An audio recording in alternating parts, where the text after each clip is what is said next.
Hoy vamos a hablar de la vida y la obra de Michel Foucault, uno de los intelectuales que más ha influido en el pensamiento de nuestro tiempo, singularmente en el posmodernismo y en las combativas ideologías que han tomado por bandera la defensa de lo que, con un término evidentemente amable, ha quedado en llamarse diversidad. La biografía de Foucault superaría el calificativo de sorprendente y pasaría a acercarse al de estremecedora. Y sus ideas y sus teorías, como él mismo afirma, no son sino expresión de su propia biografía. Como dice el biógrafo James Miller, de cuya biografía pues extraigo gran parte del material del que voy a hacer uso en el vídeo, cuando murió el 25 de junio de 1984, a los 57 años de edad, Michel Foucault era quizás el intelectual más famoso del mundo. El valor académico de Foucault solo ha aumentado desde el día de su muerte. Había logrado ya entonces la distinción poco frecuente de aparecer en las listas de bestseller con Las palabras y las cosas, un libro denso y difícil, escrito según su autor para un pequeño público de especialistas. Su reputación internacional casi había eclipsado a la que disfrutaba en Francia. Foucault, al cual se ha llamado el filósofo del poder, es considerado uno de los 3 filósofos franceses más importantes del siglo XX, junto a Jean-Paul Sartre y Henri Bergson, ambos premio Nobel, aunque Sartre lo rechazó el premio Nobel. Los planteamientos teóricos de Foucault fueron en extremos radicales. Sus propuestas, por ejemplo, la de que la sociedad no necesita castigar al criminal ni segregar al loco, han repercutido directa o indirectamente sobre los movimientos para la reforma de las cárceles y en la práctica de la psiquiatría. Y no siempre ha sido para bien esta influencia. En última instancia, la pregunta que late debajo de todas las inquietudes intelectuales de Foucault es, como dijo su amigo Gilles Deleuze, ¿quién soy yo? Pregunta a la que pretendió dar una respuesta disolvente. No me preguntéis quién soy yo y no me pidáis que siga siendo el mismo, escribió en su libro La arqueología del saber. El escritor y artista Pierre Klossowski está convencido de que la meta de Foucault, al igual que la de su amigo Gilles Deleuze, era precisamente liquidar el principio de identidad. Klossowski era amigo de los dos, de Deleuze y de Foucault. No existe, pues, para Foucault ningún factor sobre el que se pueda sostener la idea de que haya algo o alguien, ni siquiera el yo, que garantice que mañana puede seguir siendo lo que era. Todo está abierto a la multiplicidad informe, que abre la consideración de que todo es posible, todo puede ser, de que no hay nada sobre lo que legítimamente se pueda sustentar mínimamente una idea de normalidad. Como decíamos, hay en Foucault una profunda ligazón entre su biografía y sus ideas. Él mismo confirmó esto en mayo de 1981, cuando declaró de modo bastante explícito: En cierto sentido, siempre he deseado que mis libros fueran fragmentos de una autobiografía. Mis libros siempre han sido mis problemas personales con la locura, con las prisiones, con la sexualidad. Y refiriéndose al novelista y poeta Raymond Roussel, afirmó: un escritor en sus libros, en lo que publica, no cumple simplemente con su tarea. Su obra principal al final es él mismo, en el proceso de escribir sus libros. La vida privada de un individuo, su preferencia sexual y su obra se interrelacionan no porque ésta traduzca su vida sexual, sino porque la obra incluye el conjunto de su vida, además del texto. La obra es más que eso. El sujeto que la escribe forma parte de ella. Y en una entrevista de 1978 con el periodista italiano Duccio Trombadori, dijo que no existe un solo libro mío que no haya surgido, por lo menos en parte, de una experiencia directa, personal, con la locura, con los hospitales psiquiátricos, con la enfermedad y también con la muerte. Dicho sea todo lo anterior como forma de prevenir la crítica a esto que hago en esta lista de vídeos sobre genialidad y desorden mental como mero psicologismo, porque se entienda que la obra y la biografía del autor fueran cosas independientes. Por esta vez, al menos, pues para sostener la idea de que efectivamente vida y obra están interrelacionadas, cuento con el implícito beneplácito del mismo Foucault. Paul-Michel Foucault nació en Poitiers el 15 de octubre de 1926. Era el segundo de 3 hermanos. Su familia era una familia respetable, muy bien posicionada y perfectamente relacionada.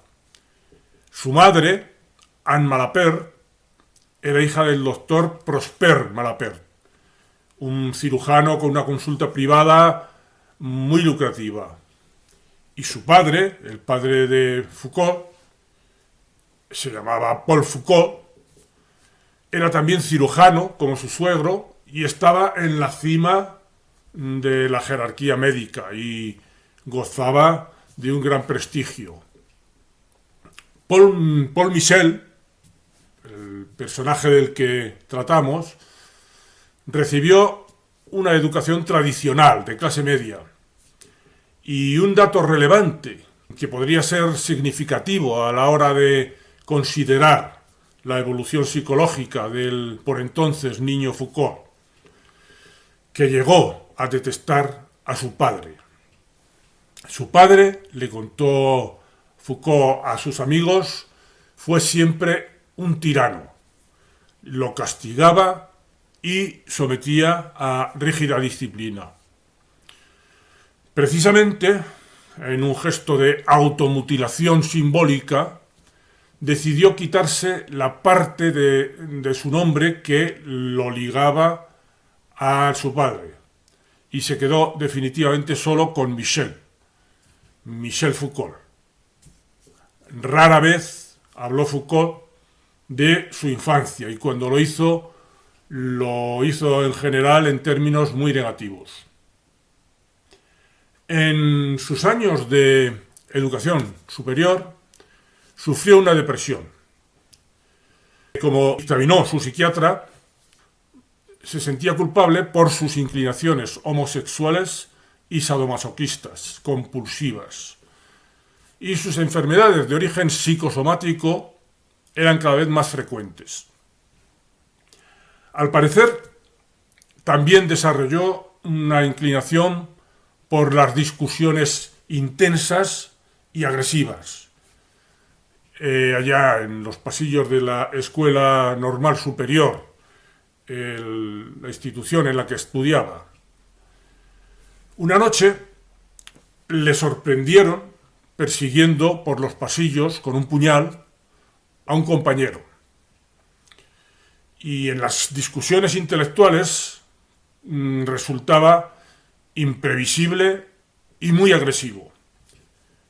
Casi siempre era reservado e introvertido. Si se le daba la ocasión, este joven, el joven de Poitiers, actuaba con amargo sarcasmo hacia sus compañeros y no perdía la oportunidad de burlarse de ellos, de burlarse en general de los demás. Casi ninguno de sus compañeros lo soportaba y otros creían sencillamente que estaba loco. Su relación con las drogas y la bebida era ya por entonces bastante habitual. Y en ocasiones, como ya hemos señalado, podía ponerse violento y era necesario refrenarlo. No solo violento con los demás, sino también consigo mismo. Un día se cortó el pecho con una navaja. Ese gesto de automutilación no fue un incidente aislado. En 1948, tenía 22 años, había intentado suicidarse. En los próximos años hubo otros intentos, no se sabe cuántos. Trató de rebanarse las muñecas. Bromeaba con ahorcarse. La idea del suicidio lo obsesionaba. Su padre, alarmado, le consiguió una cita en el Hospital Santa Ana con una de las luminarias de la psiquiatría francesa moderna, el doctor Jean Delay, para que le hiciera una evaluación, la cual ya hemos descrito. En relación con esa propensión hacia el suicidio, al final de su vida, Foucault defendió el derecho de todo el mundo a matarse. Como lo dijo, muy sonriente, a un espantado entrevistador en 1983. El suicidio, escribió en otro ensayo, publicado en 1979, era el más simple de los placeres. Si me gano unos millones en la Lotería Nacional, dijo en la entrevista de 1983, fundaré un instituto donde la gente que quiera morir pueda pasar un fin de semana, una semana o un mes, divirtiéndose lo más que pueda, quizás con la ayuda de drogas, y después desaparecer. En el ensayo de 1979 al que nos referíamos, imagina festivales de suicidio y orgías suicidas. Estas son expresiones suyas.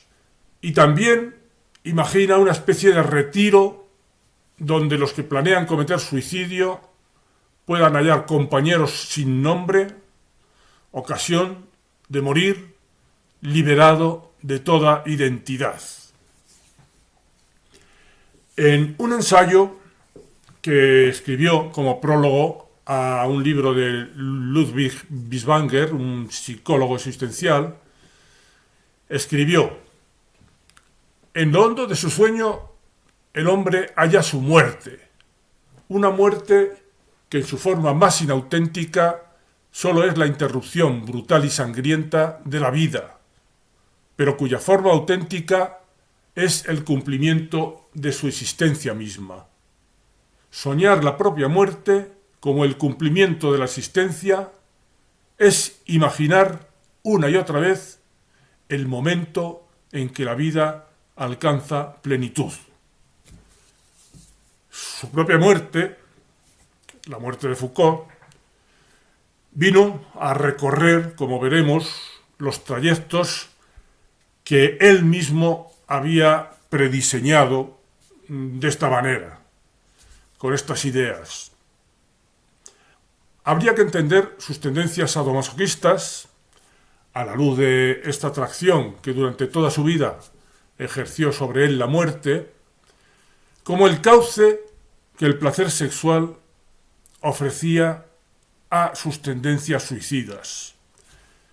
Y a la vez, estas tendencias hacia la desaparición de sí mismo pueden servir muy bien de marco a su combate contra toda forma de identidad, combate al que está referida toda su obra. El caso es que, a resultas de la entrevista con el psiquiatra que hemos comentado, Jean Delay, Paul Michel fue internado en una habitación individual en un sanatorio de la Escuela Normal Superior, esa institución en la que estudiaba. Ello le permitió ahorrarse compañías indeseadas.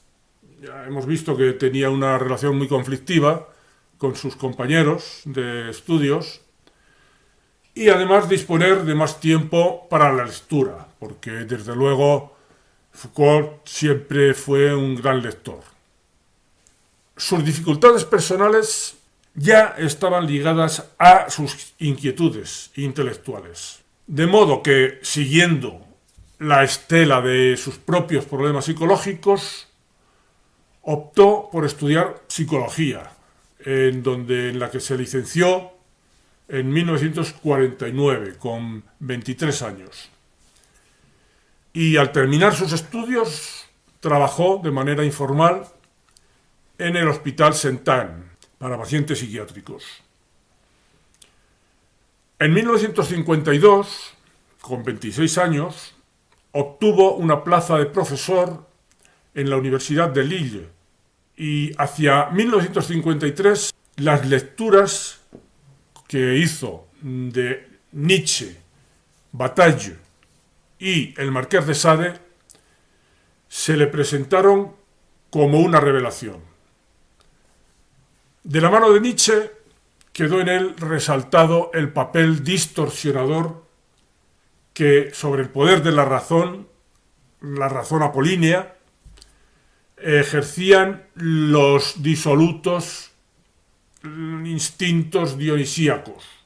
Y junto a Bataille y el Marqués de Sade entendió que había que superar los límites de las normas sexuales y sociales en general.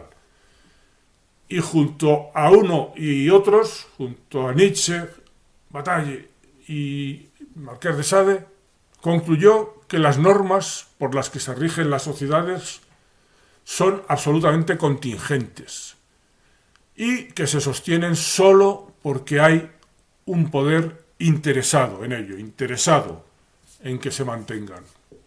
Como Nietzsche, Bataille entonó toda la vida himnos de alabanza a todos los momentos de exceso, esto lo dice el mismo Bataille, que nos empujan a la raíz de nuestro ser y nos dan fuerza bastante para dar rienda suelta a nuestra naturaleza elemental.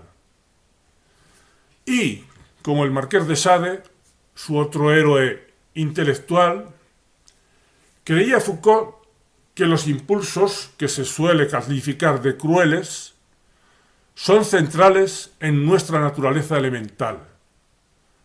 La búsqueda de un erotismo desinhibido desnuda un impulso profundo a destruir, a aniquilar. Son expresiones estas del mismo Foucault.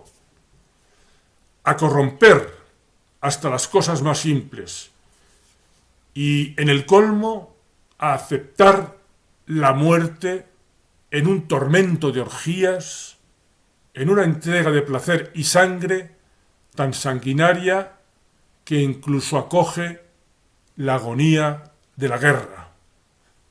Ahí queda eso.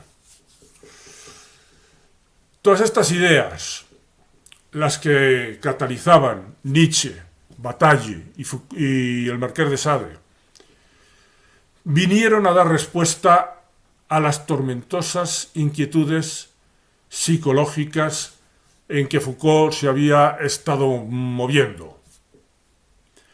Las preguntas que desde un principio se planteó como escritor y como teórico vienen pues a ser expresión de esa necesidad de dar respuestas a sus propios problemas de identidad. ¿Qué es normal y qué no lo es?, se preguntó. ¿Quién y por qué decide que sea una cosa u otra? Concluyó que quien decidía sobre esto era el poder y que éste no estaba referido a personas concretas o, como suponía el marxismo, a determinadas clases sociales, sino que las relaciones de dominio impregnaban todos los rincones de la sociedad.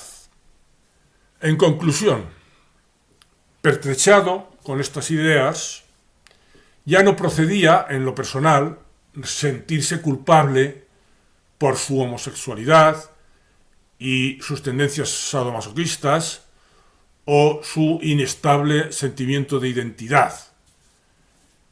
Se imponía, de modo para él liberador, un planteamiento dionisíaco en la forma de entender la vida, según el cual todo instinto, toda forma de sexualidad, todo exceso son legítimos y el sentimiento de identidad dejaba de ser problema porque no existía tal identidad. Nuestro cuerpo solo es una estructura social, dijo Nietzsche una vez, y nuestro self, nuestro sí mismo, solo el producto cambiante y contingente de un despliegue variable de formas culturales y corpóreas. Los seres humanos carecen de toda norma, estatura o regulación invariable. Complementariamente, a Foucault seguía fascinándole la idea del suicidio, un modo de prolongar su propensión hacia las autolesiones y parecería también que la vertiente masoquista de sus inclinaciones sexuales. Esta fascinación por el suicidio se prolongaría indefinidamente en el tiempo. Foucault inició en 1952, tenía 26 años, una relación sexual muy intensa con el compositor Jean Bagaquet, también fascinado por Nietzsche. Su vida en común estuvo jalonada por el sexo sadomasoquista, la bebida y, como no, las discusiones intensas. Para entender mejor la sintonía entre ambos personajes, valdría leer lo que Bagaquet explicó en una entrevista en 1973, 6 años antes de morir. Dijo: para mí, la música es todo. La música es drama, es patos, es muerte. Es un juego a fondo, extremo, una apuesta en los límites del suicidio, siempre como se ve el suicidio de por medio. Si la música no es eso, seguía diciendo Bagaquet, si no excede los límites, no es nada. La relación entre Foucault y Bagaquet, sin embargo, solo duró un par de años. Y fue Bagaquet el que dio por terminada esa relación, el que puso tierra de por medio, porque cuenta el biógrafo de Foucault, James Miller, Bagaquet rechazó seguir tolerando aquella degradación, expresión esta del propio Bagaquet. degradación con la que evidentemente aludía al exacerbado sadomasoquismo de Foucault. Decía: no quiero ser actor, le escribió a Foucault, no quiero ser actor o espectador de esta degradación. He conseguido salir de este vértigo de locura. La vida de Foucault siguió siendo desordenada. Entre 1954 y 1958 enseñó francés en Uppsala, en Suecia. Allí se permitió lujos extravagantes, que podía hacerlo porque disponía de una holgada asignación familiar. Por ejemplo, compró un Jaguar, un coche de alta gama, y disfrutaba circulando a gran velocidad, en ocasiones ebrio. Como bien sabían los que le conocían, y como se puede deducir de su permanente flirteo con el suicidio y con las derivadas del suicidio, que son la autolesión y el masoquismo, siempre le atrajo el riesgo. Regresó a Francia en 1960 para trabajar como profesor durante los 6 años siguientes en Clermont-Ferrand, donde fue jefe del departamento de filosofía. En 1961, con 35 años de edad, publicó su primer libro mayor, Locura y civilización, historia de la locura en la época clásica. Unos años antes, en 1954, había publicado una obra menor, Enfermedad mental y personalidad. Hacia esta temática, se habían vertido sus primeras inquietudes intelectuales, sin duda influido, como había estado, por sus propias circunstancias personales, las que le habían llevado a la consulta del psiquiatra en 1948. Foucault precisamente afirmó en una entrevista concedida en 1982 que, tras haber estudiado filosofía, quería ver qué era la locura. Había estado lo bastante loco como para estudiar la razón. Ahora había recobrado la razón y quería estudiar la locura. James Miller, su biógrafo, indica que la persona que recibe el nombre de loco es inocente en Foucault y que en todo caso es la sociedad quien debe considerarse culpable, así como los impulsos y fantasías desenfrenados de aquellos a quienes se tilda de locos serían el resultado de la represión social de los impulsos dionisíacos naturales. La locura es el exterior líquido y fluyente de la rocosa razón, sostiene Foucault. Y es que, manifiesta asimismo Foucault, la razón está superada y por donde revela la realidad sus secretos, los que trata de ocultar la razón, es a través de la violencia y aquellos desordenados impulsos naturales. La sociedad y el lenguaje moldean la percepción según decide el poder, pero la normalización que así se consigue es perfectamente contingente y variable a lo largo del tiempo. Las normas, en este caso sobre todo las que discriminan entre loco y cuerdo, varían también a lo largo del tiempo. En general, no hay nada sobre lo que sostener una moral y una manera permanente de discriminar, no ya entre locura y cordura, sino entre lo mejor y lo peor. Y por tanto tampoco hay un criterio sólido sobre lo que sustentar la idea de salud mental. La locura, en fin, es una invención un producto de relaciones sociales y no es una realidad biológica independiente. La locura vendría a ser revelación de la informe esencia dionisíaca del ser humano. Una amenaza, pues, al orden civilizado. Una bienvenida amenaza a los ojos de Foucault. Y a Dionisio se le puede encarcelar, pero nunca suprimir, porque en él reside, dice Foucault, la última verdad del hombre, o quizás la demostración mejor de la inexistencia de la verdad. El poder es, pues, el que decide, para empezar, quién está loco y quién no. La locura, concluye Foucault, no tiene sustento objetivo e invariable a través del tiempo. Es el poder el que decide qué comportamientos son aceptables o no.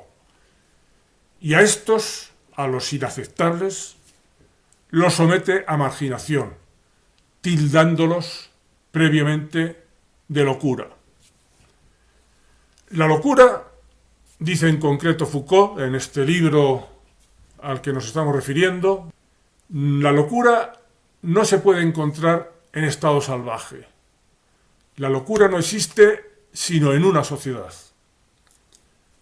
Y dice también, la locura ha sido posible por todo lo que el medio ha reprimido en el hombre de su existencia animal. Es decir, que en algún sentido añora esa existencia animal, porque a partir de que la dejamos atrás vienen maldiciones como esta de la locura. Esa marginación a la que se somete al loco adquirió evidentemente características brutales en muchos momentos de la historia. Por ejemplo, cuando al parecer en el Renacimiento se introducía a los locos junto a los leprosos y a otros seres marginales en barcos que se mandaban sin tripulación a alta mar para que fuera el mar el que acabara de hacer la tarea sucia de hacerlos desaparecer. Cuando a partir de la Ilustración el tratamiento de los locos se humanizó y al pasar de ser considerados seres a excluir de la sociedad a ser considerados enfermos que habían de ser tratados, Foucault no considera que esto se hiciera porque la civilización hubiera alcanzado cotas de conmiseración y piedad, sino que fueron las necesidades del poder de mantener, en este caso, en la Ilustración, una alta demografía con finalidades productivas, la que, revistiéndose de piedad, trató a los locos, como también a los presos encarcelados, que trataría en otra de sus obras, con mayor piedad y con la expectativa de devolverlos reeducados a la sociedad, para mantener la mano de obra en el nivel adecuado a las necesidades de la emergente sociedad industrial. Así que en última instancia, lo que regía el comportamiento del poder era el intento de controlar las almas y los cuerpos de los individuos a través de lo que Foucault llamó procedimientos disciplinarios. Esa disciplina está encargada de modular, para empezar, las formas de pensar y, consiguientemente, los comportamientos de los individuos en general. Y se transmite esa disciplina a través de las normas. El objetivo, pues, la normalización, definiendo el poder, lo que es normal, y lo que no lo es, según sus coyunturales intereses. Y estos intereses, y por tanto las normas, han variado con el tiempo, pero siempre en la dirección de conseguir que la sociedad se someta a esta forma de sujeción disciplinaria en la que vivimos. La disciplina, que supuestamente tenía fundamentos objetivos y científicos, especialmente a partir de la Ilustración, solo es, dice Foucault, un mecanismo de poder definido en un contexto histórico determinado. A principios de los años 60, Foucault conoce a Daniel Defer, que se convertiría en su compañero durante el resto de su vida, aunque la relación no conllevaba exclusividad sexual. Defer, más joven que Foucault, era un activista político que influyó y alentó los compromisos políticos de Foucault. En Las palabras y las cosas, un libro publicado en 1966, Foucault traslada aquella visión que había aplicado a su forma de entender la locura y el sistema carcelario al conjunto de los individuos. Pues entiende que los sujetos están determinados por el poder a ser lo que han de ser desde la cuna. El sujeto, dice Foucault, el sujeto está sujeto, es decir, está sometido a un proceso de normalización constante, para empezar a través del lenguaje, que determina la forma de ver y de estructurar el mundo. El poder no se concreta en personas o mecanismos concretos, como decíamos antes, sino que es difuso. El poder actúa por doquier. Los sistemas de dominación son ubicuos en toda la sociedad. El poder es una estrategia sin estratega determinado. De entre las sorprendentes formulaciones que Foucault hace en este libro, ninguna alcanzó tanta fama como la última frase, que sostiene que el hombre va a desaparecer muy pronto como un rostro que se ha dibujado en la arena al borde del mar. La controversia que suscitó este pasaje, que anuncia la muerte del hombre, como Nietzsche anunciara en su momento la muerte de Dios un siglo antes, hizo que por primera vez la figura de Foucault alcanzara dimensiones imposibles de eludir. Se estaba refiriendo, claro, con esta idea de la desaparición del hombre, a la pérdida de identidad de los hombres en cuanto que debía de quedar sustituida por la inmersión en la irrefrenable diversidad. No existe, pues, el hombre, porque hay multitud de posibilidades diferentes de ser hombre.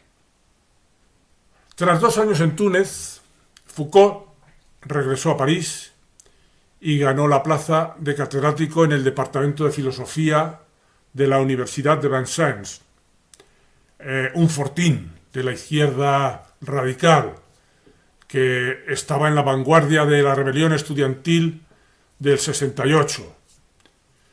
En las manifestaciones y enfrentamientos con la policía de aquel entonces, el catedrático de filosofía participó directamente, tiró piedras a la policía y comandó algunas barricadas. Tanto él como Defer, su compañero, fueron detenidos. Un año más tarde, aquel filósofo radical de las barricadas fue, sin embargo, nombrado profesor del Collège de France, la más prestigiosa de las instituciones académicas francesas, y eligió el título de profesor de Historia de los Sistemas de Pensamiento. Pero su nueva posición no amortiguó su radicalismo. En un debate que se hizo famoso en 1971 con el filósofo y también activista Noam Chomsky, que acabó alarmado del debate después del debate con Foucault, afirmó que en la lucha de clases el objetivo no era tanto fundar la justicia como vencer, y que cuando el proletariado toma el poder puede ejercerlo sobre aquellos a quienes ha derrotado mediante procedimientos violentos y sangrientos, extremo que a Foucault no le merecía ninguna reserva. Al año siguiente, Foucault fue aún más lejos al abogar por la justicia popular como sustituta del sistema judicial, citando, según parece, las masacres de 1792, uno de los episodios más sangrientos de la Revolución Francesa, durante los cuales más de 1 millar de personas, entre los que se encontraban sacerdotes, aristócratas y sospechosos de ser traidores a la revolución, fueron asesinados por la turba en París.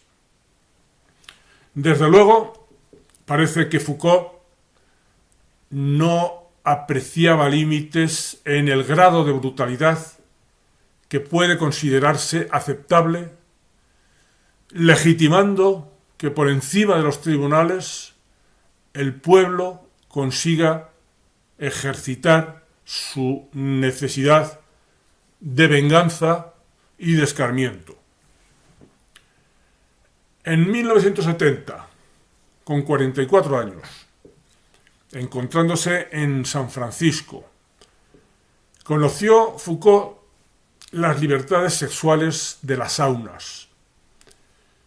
En interminables orgías sexuales pudo conocer la embriagadora sensación de liberación de los impulsos con los que hasta entonces solo había soñado.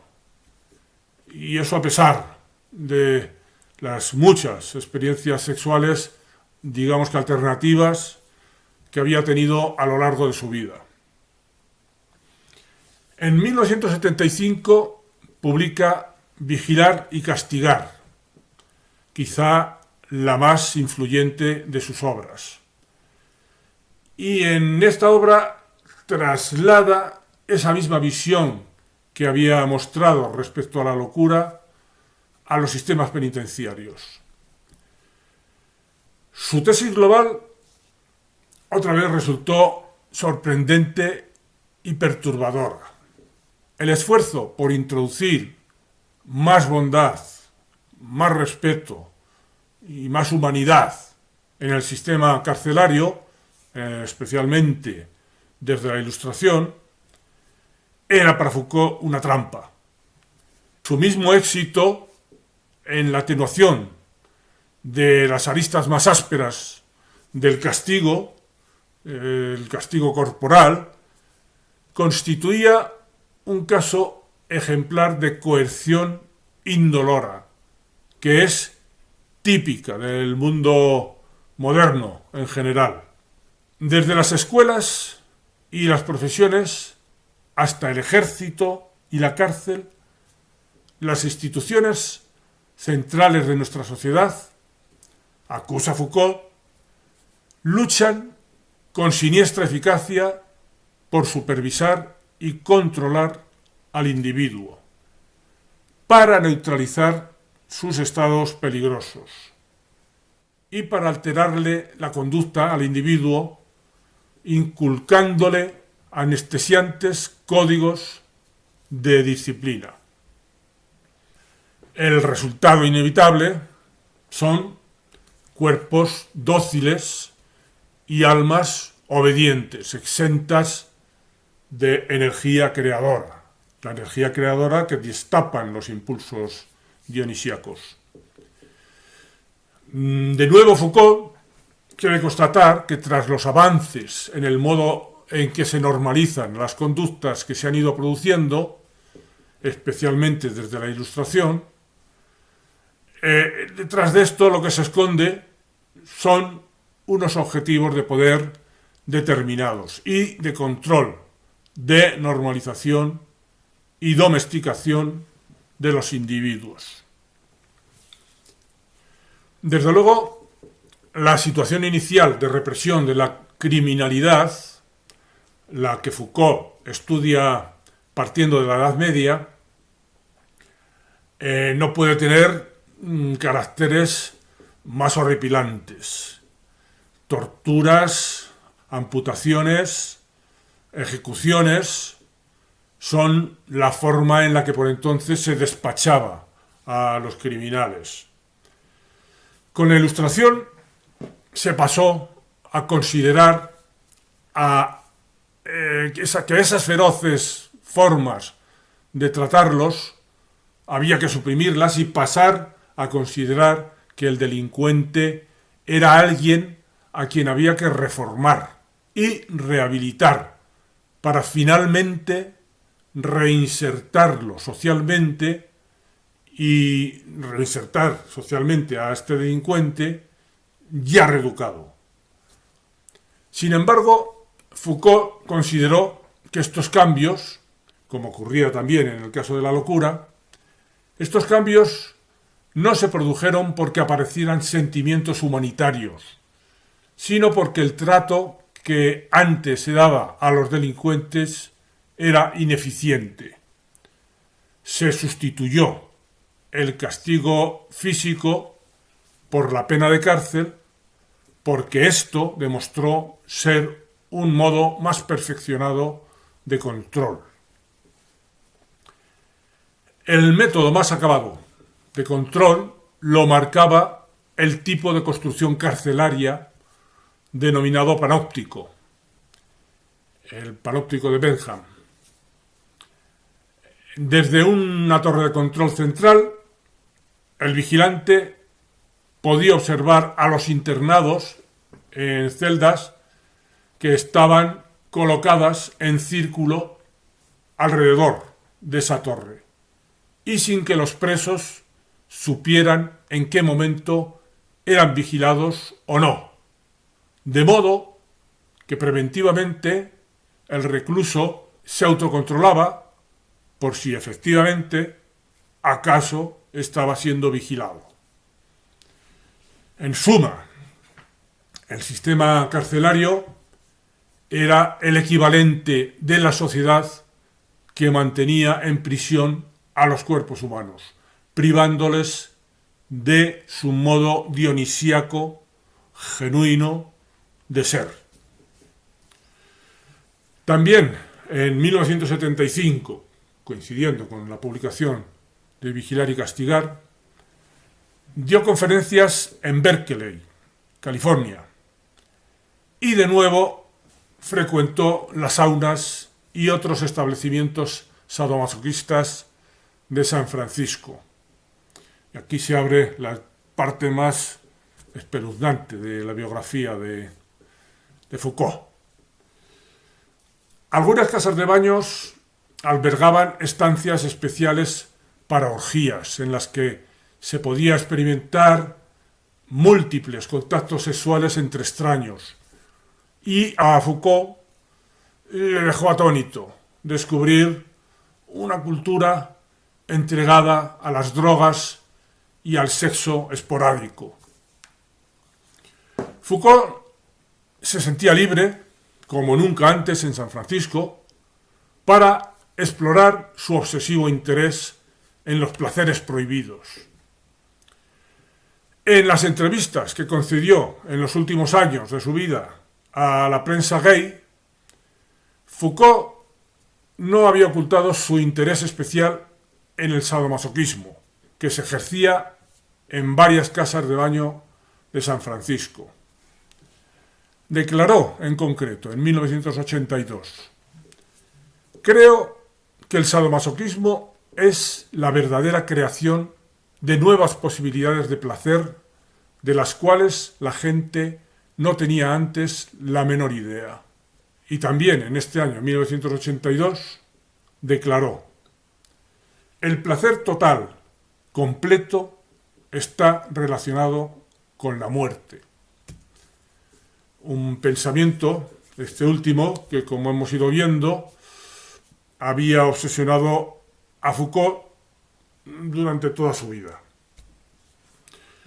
La posibilidad, dice James Miller, el biógrafo de Foucault, la posibilidad de lo que Foucault, en otra parte, llama orgía suicida, ejercía sobre él una fascinación insólita. Era evidentemente serio cuando afirmaba explícitamente, aunque como de costumbre laberínticamente, cuando afirmaba explícitamente su convicción de que comprender la vida solo le es dado a un conocimiento cruel, reductor y ya infernal, que solo la desea muerta, a la vida. Su gran obra final, de la que se publicaron 3 volúmenes, fue Historia de la Sexualidad.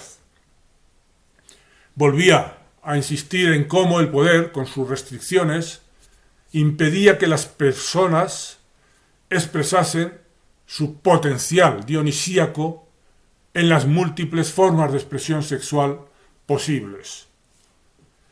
Fue a principios de 1984 cuando Foucault entregó a su editor los volúmenes 2 y 3 de la Historia de la Sexualidad. Para entonces es probable que Foucault llevase ya cuando menos un año padeciendo los rigores del SIDA. Cuenta James Miller, el biógrafo, que en el verano de 1983 el filósofo padecía de una tos seca y áspera, insistente, que sin duda le hizo temer que hubiera contraído el mal. Defer, su amante, en realidad cree que es muy posible que Foucault en estos meses tuviera un conocimiento muy concreto de que estaba próximo a morir. Se desplomó en su apartamento de París y fue hospitalizado. Murió por el SIDA el 25 de junio de 1984, a los 57 años de edad. Se sabe que el verano anterior algunos de sus amigos empezaron a tomar precauciones en sus relaciones sexuales y le recomendaron que hiciese lo propio. Ignoró su consejo y, por tanto, puso en peligro la vida de otras personas deliberadamente. Sigue contando Miller que en los meses anteriores algunos de los amigos íntimos de Foucault, médicos, amantes, amigos gay, que ya practicaban sexo seguro, lo habían urgido a cuidarse más, a reparar en lo que estaba haciendo. Pero Foucault había ignorado estas advertencias. Cuidarse de sí mismo, controlarse, especialmente cuando estaba en San Francisco, no era su estilo.